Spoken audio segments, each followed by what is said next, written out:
Assalamualaikum warahmatullahi wabarakatuh dan salam sejahtera. Kembali lagi bersama saya Rusdi Syarif. Saya doakan kita semua selalu sehat, rezeki dilancarkan dan urusan kita semakin dimudahkan oleh Allah Subhanahu wa taala.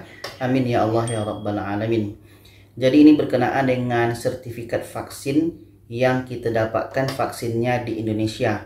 Jadi ketika sahabat kita ini pergi ke luar negeri, pergi merantau, apakah itu jalan-jalan, apakah itu untuk pergi bekerja, tapi rupanya sertifikat vaksin ini tidak diterima. Jadi sekarang ini kita masih dalam situasi pandemi ya. Akhirnya banyak persyaratan yang tidak masuk akal keluar. Kalau kita mau keluar negeri inilah, itulah. Kalau kita pun mau kembali ke Indonesia inilah, itulah. Kalau kita mau masuk ke satu negara inilah, itulah. Banyak sekarang persyaratan yang di luar dugaan kita, yang mana sebelum ini kita bisa masuk dengan santai saja, tapi sekarang walaupun namanya pelancong pun banyak aturannya. Nah, inilah kita ya, zaman si COVID ini memang kita harus banyak bersabar. Oke, jadi berkenaan dengan situasi yang berlaku ini, ada sahabat kita ini ramai juga sebenarnya ya, ketika mereka sudah mendapatkan sijil vaksin atau sertifikat vaksin, tapi ketika keluar negeri rupanya sertifikat vaksin tersebut tidak diterima. Jadi bagaimana mengakalinya? Jadi bagaimana solusinya? Yaitu dengan membuat sertifikat vaksin internasional.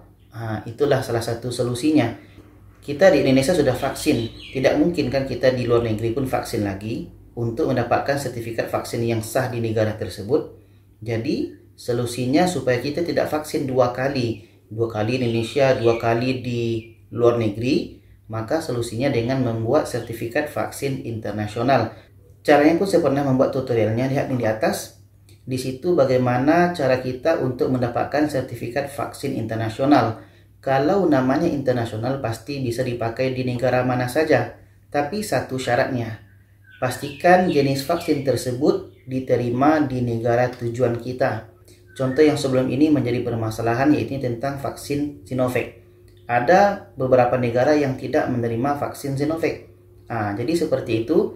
Ketika kita telah membuat sertifikat vaksin internasional, pastikan kita tahu di negara tujuan kita tersebut vaksin yang kita dapatkan diterima di negara tersebut. Nah, begitulah caranya.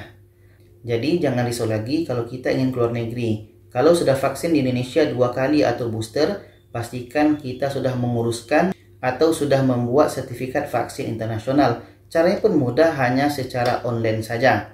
Oke, itu saja. Semoga kita bisa dipahami. Semoga perjalanan kita ke luar negeri dan kemanapun tujuan kita dimudahkan dan selamat kembali ke rumah kita. Itu saja. Silakan share kepada lainnya. Wassalamualaikum warahmatullahi wabarakatuh.